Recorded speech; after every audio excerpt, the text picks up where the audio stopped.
Ric Flair's having fun too. I've asked him a few times, "Hey man, why didn't you have a match on this?" And he was not mad that he didn't have a match because I don't know if you'll even believe this, but the night before he ran up a legendary barbell, like like a 5-figure barbell, Mm-hmm. where they had to negotiate to get out of the building. So they had one hell of a time. A five-figure bar bill, which is probably British pound sterling, uh, is a lot more American, as we Yeah, know. Hmm. I would not be surprised if he had a $20,000 party, Jesus. which is pretty crazy when you think about it. Yeah.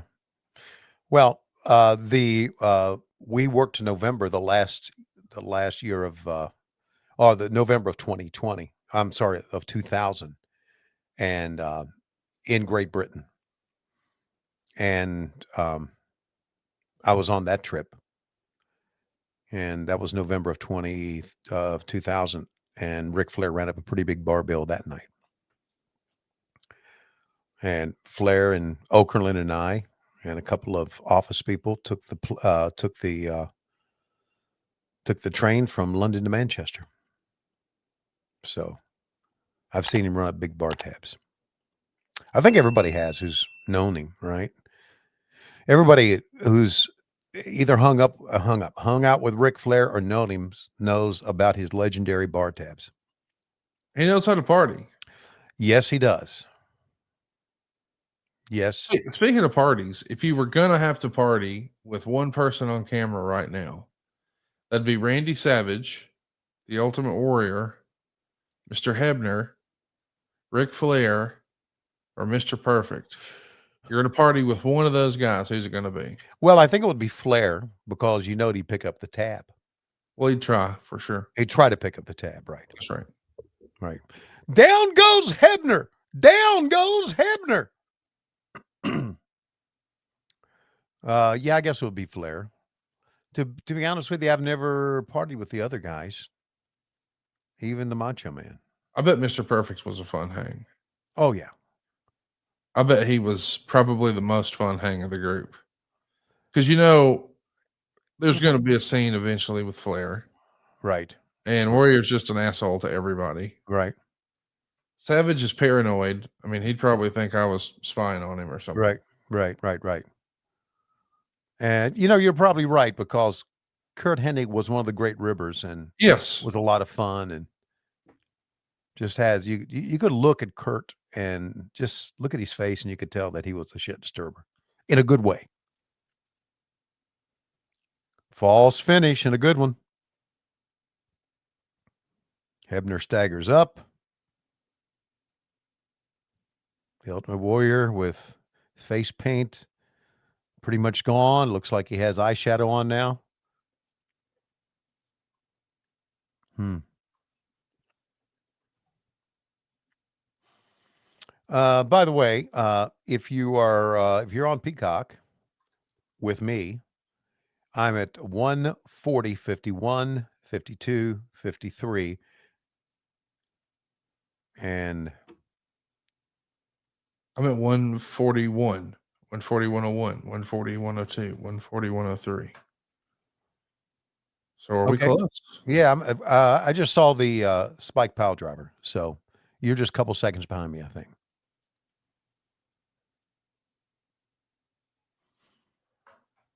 From the Macho Man, Hebner still on the floor, and now Kurt Hennig.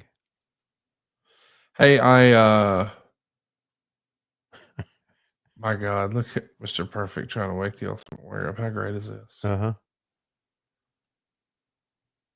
Oh, he's holding Oh, Flair. yeah, Flair's coming in. He's got a foreign object on his wrist yeah, or boom. on his fist. I'll get it out.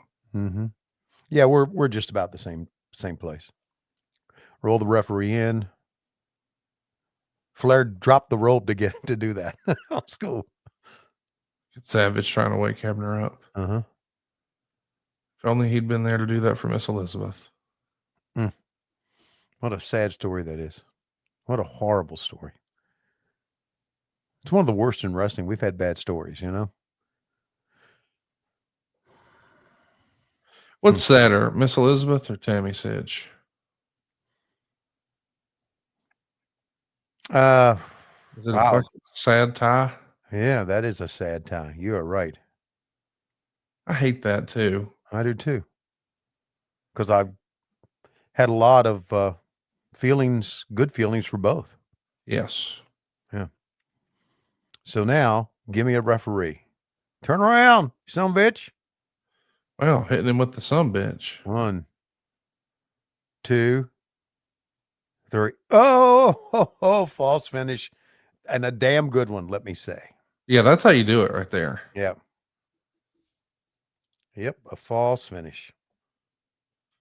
You're a false finish. No, you're a false finish, fucker. How's that sound? Oh, wow. That's aggressive. Yeah, that's aggressive. I love you just agree. Yeah, it is. Fuck It you. is. Yeah, it's fucking aggressive. Dave, I'm going to send you one more picture to show. Have you been fucking aggressive because you've been hanging out at the ECW arena? Could be. It could be. That could, you could, you never know. When y'all drop things at your house, like, something falls out of your hand and it hits the fucking floor and it makes a loud noise. Uh-huh. Does anybody in the crowd chant ECW, or is that just here? No, it's just here. Yeah. There was a couple of ECW chants when the table came out. So Thanksgiving, when Lois pulls the table out, Matt's in the other room, ECW. No.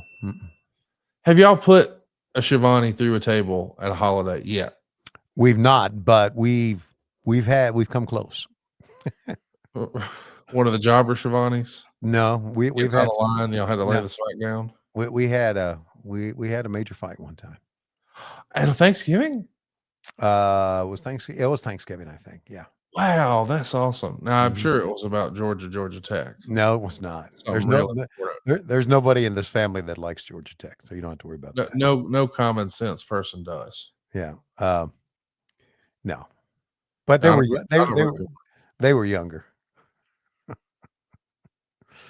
It was actually hilarious. Oh, there's a chair in the back.